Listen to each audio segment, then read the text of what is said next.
All right, so maybe this is where the term your truth, my truth, his truth, her truth, and that whole concept comes from.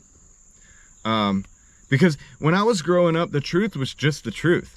It was the same truth for you, for me, for everybody. It wasn't variable depending on who you were. That was the definition of truth. Maybe we didn't know it, we were looking for it, but it was what it was. It was what it is. Couldn't be anything else by definition.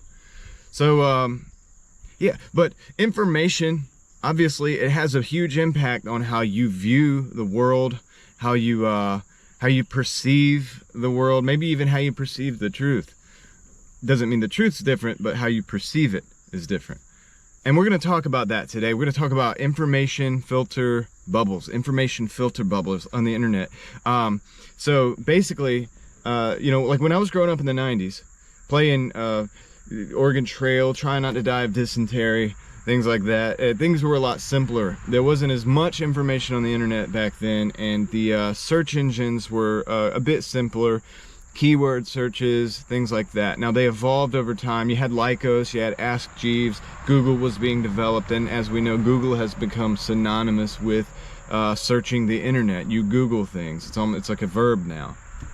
All right, so there's that. Social media wasn't a thing either, but as social media became, we had AIM, AOL AIM, and then MySpace, then Facebook, and then it just grew from there, and then YouTube came out. Yeah, and now when you search for things on these platforms, or when you're recommended things on these platforms, and I'm sure all of you are familiar with this and understand this concept, that your recommended feed looks different than someone else's recommended feed, and so on and so forth. Well, what kind of impact is this having on our society? When we're walking out in the world and we come across someone and we're talking to them, do we think about the fact that, because I think it does impact the situation, do we think about the fact that that person is probably in a different information bubble than we are? Doesn't make them a good or bad person, but they have the different information bubble, different set of data points that they're looking at. That's crazy when you think about it. So yeah, I mean, and what do we do about it? I'm going to talk about that. We're going to get into what we do about it. I want to hear your thoughts on that as well. Now, to some degree, this personalization, it's based on your profile. It's based on decisions that you've made in the past, the videos that you've watched, how long you watched them, what you searched, your interest, things like that. Now, if you're somebody like me with a broad spectrum of interests, or a broad range of interests, I should say, it's very interesting because I noticed that my algorithm, it jumps around. Like, it tries to stick with what I'm on recently, and it gets confused. Like, it gets confused, my YouTube feed, because I'm into a lot of different things, cars, obviously, and if I'm in the process of looking into cars and stuff, it'll show me just like all that. But I'm into a lot of different, hobbies and stuff. So I'm looking at those things, and I can see the algorithm kind of trying to keep up, and also trying to say where should we send this guy next, And so how nefarious it is, I don't know. It could be. I'm sure it's a tool that could be used to be weaponized against humanity, and it might already be. That might be a controversial statement. It might not be, but I think if there were prisons for the mind of humans, this personalization, this filter bubble, if you want to call it that, would be the building blocks of the walls of those prisons. And I say those prisons because they would be different. Each one would be different. At least at first, they would be different. So kind of building our own mental, the place that we're going to be when we're on the internet, when we're in our phones, and we're ever increasingly more in those phones, right? So for some people, this is like an all-day thing. And so they're just being fed this information. Now, how that changes your perception, I don't know if we fully understand and grasp the implications that this is going to have 10 years from now, 15, 20 years from now. What's the world going to look like? Because there's a lot of people out there who don't spend a lot of time in the real world. and they don't spend a lot of time maybe even talking to other people. Now, I've noticed when I speak with other people, people tend to be, I mean, there's rude people, don't get me wrong. There's people that are just out of their minds, probably because of this thing we're talking about. But for the most part, when I'm in the working environment, I can get along with almost anybody. You know, there's exceptions, but we have good conversations. Maybe it doesn't go too deep. Sometimes it does, but I'm able to speak with people. But if you were to look at the internet and you were to say, you know, well, that person's of a different political leaning, or this, that, or the other, you would think that you shouldn't be talking to that person because it's probably bad. They're probably a bad person, you know? So it's very interesting. And I don't know how much, how many of the negative things that happen in our world are due to this compartmentalization, really. It's like we're all part of a project. We don't really know what it is, but we have our own little compartments to stay in, you know? YouTube's like, John, you better stay in the car department. You know, you're kind of a car YouTuber, and you like cars, and so we're just gonna feed you stuff like that. Or somebody's politically leaning right or left, you know? And we're just gonna feed you this until the election. We're just gonna feed you, you know, we're just gonna hammer what we think you're gonna vote on. We're gonna keep you there, and then we're gonna polarize you.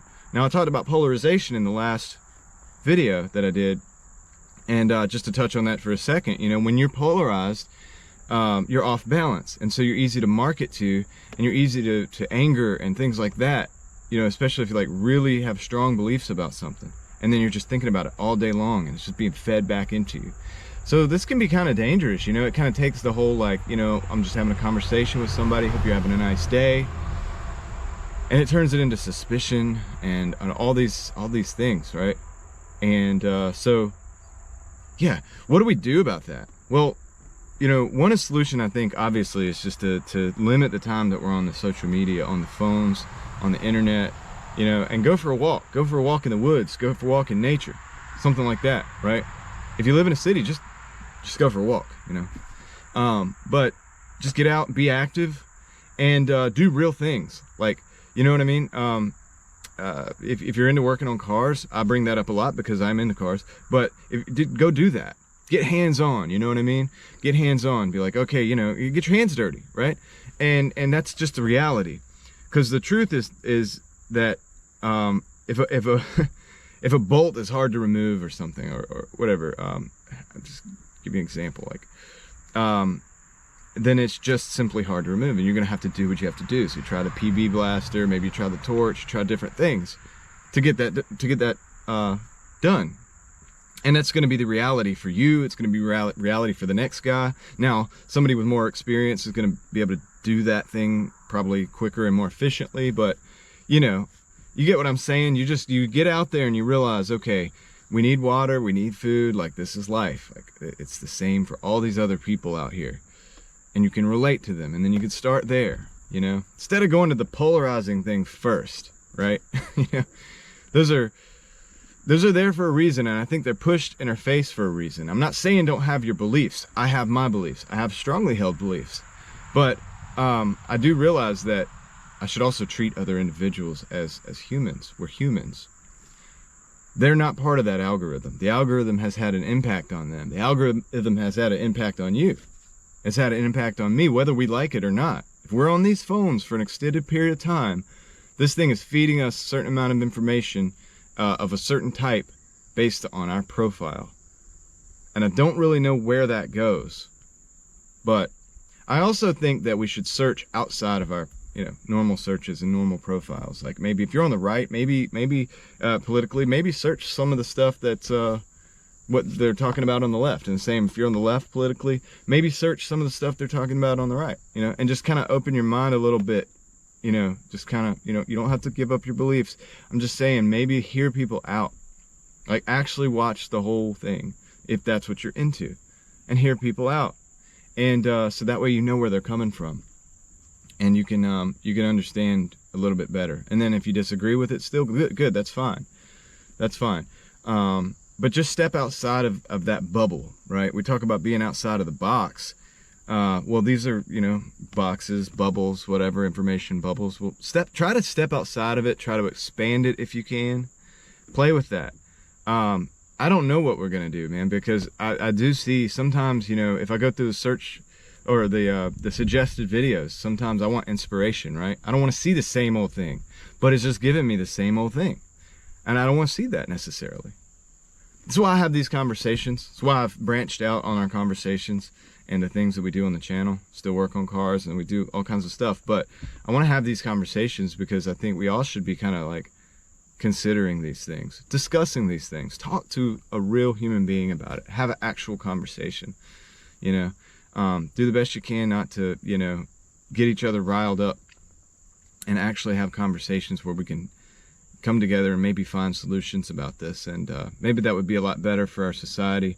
I'm not saying that you have to be, you know, a part of society or building society and things like that, whatever, you know, but it is a better world to live in, you know, when we can interact with people without, I guess, ultimately would be violence, right? If you disagree enough. So yeah, let's let's prevent civil wars and things like that. I don't even like to use that term. I don't like it when people use that term, but I'm just saying, like, if that were to happen, it would be because of this polarization, because of these internet bubbles, right? So the way around that is to understand it, do some searches outside of your normal searches, talk to people that you maybe normally wouldn't talk to, listen to them. They might have a point, you know.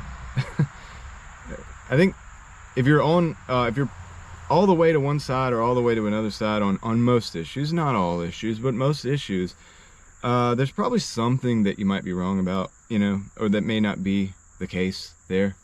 And just, yeah, expand your horizons. Try to think of something creative or interesting that you could do, like an activity or whatever, and search that up. Something that you haven't done in a long time, or you know, that you don't have a search history of, and search that and kind of explore that, right?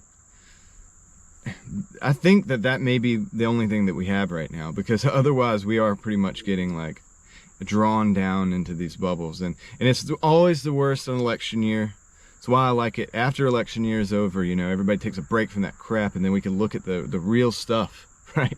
And that's I try to stay focused on the real stuff, but this is real stuff, because this affects your life, you know. I mean, and it's not just politics. For young people, it's probably stuff that for those of us in our 30s, 40s, 50s, whatever, we might not even know about the stuff that they're seeing. We might not even know about the stuff that they're seeing. So they're in a whole different world mentally. Like the headspace is different, and it comes out in people's actions and activities. So, you know, we got to care for them, in the sense that we understand that, you know, they're probably being bombarded with stuff just like we are, to try to make them behave a different way or whatever, right? And so just being real with people can go a long way. All right, that's enough of this for today. I think I'm gonna get off here. I appreciate each and every single one of you. Let me know some of your solutions in the comments. What do you do to combat the search filter bubbles that the internet is trying to put you in? All right, hope you all have a good day. I'm out.